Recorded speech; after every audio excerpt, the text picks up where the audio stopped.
Ama yani bak.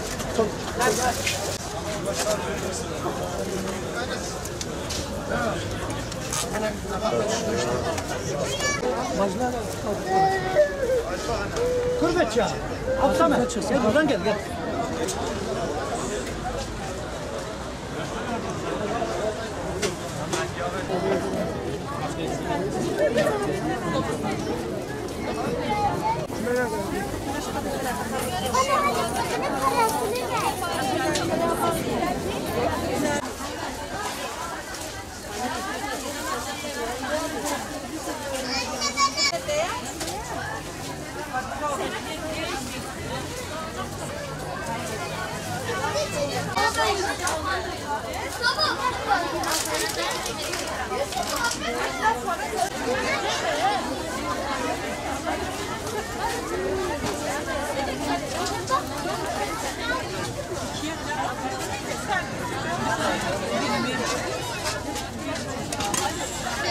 Beşlik oldu.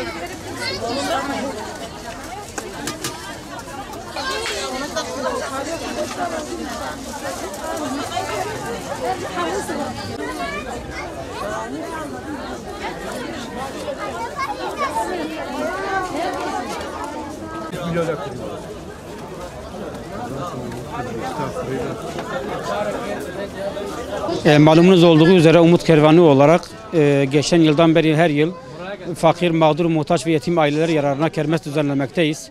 Bu yılda 27, 28, 29, 30, 31 Ekim 2018 tarihleri arasında cumartesi, pazar, pazartesi, salı ve çarşamba günü olmak üzere 5 gün boyunca bu alanda görmüş olduğunuz Atatürk Parkı'nın yanında Mimar Sinan Caddesi'nde yetim ve muhtaç aileler yararına kermes düzenledik.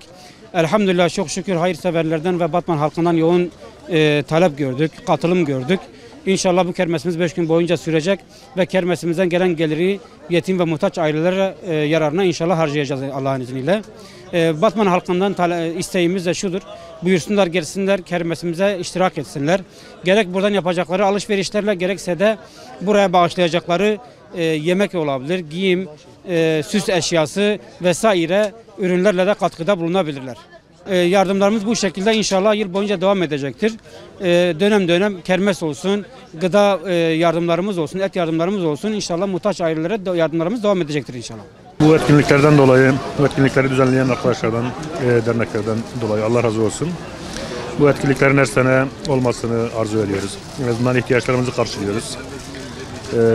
Bir vesileyle fakirlere yardım etmiş oluyoruz. Muhtaçlara sürekli muhtaçları gözetmek lazım.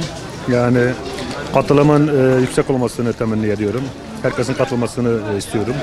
Umut Kervanı'nın düzenlemiş olduğu bu yardım kermesine bizler de katkı sağlamak amacıyla hem bir şeyler yapıp getirdik hem de bir şeyler alarak biz de katkıda bulunmak istedik. Yani İslam ümmetinin bugün gerçekten bu tür faaliyetlere, bu tür yardım kuruluşlarının düzenlemiş olduğu bu tür kermeslere çok ihtiyacı var. Bizler de burada bulunarak hem çalışarak hem alarak bu şekilde bir katkıda bulunmak istedik. Gelen herkesten de Allah razı olsun. Hepsi gerçekten insanların rağbeti çok güzel. Çünkü herkesin ihtiyaç duyduğu ve beklediği bir program, böylesi bir program. Allah razı olsun düzenleyenlerden de katılanlardan da. Bizler de kendimizce bir şeyler de yapmak, katkıda bulunmak istedik. O nedenle de buraya geldik. Umut Kervanı'nın kurmuş olduğu kermese geldik. Bugün kermesin ilk günü ve kimsesizler ve muhtaçlar için yapılmış olan kermeste bize katkıda bulunmak için evimizden kalkıp buraya geldik.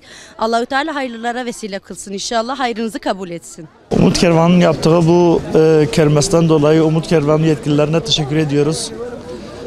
Böyle fakirler yararına mesela her zaman yapılmasını istiyoruz. Biz de buraya geldik, bir katkımız olsun, burada bir katkıda bulunalım diye. Herkesi davet ediyoruz buraya, herkesin gelmesini istiyoruz.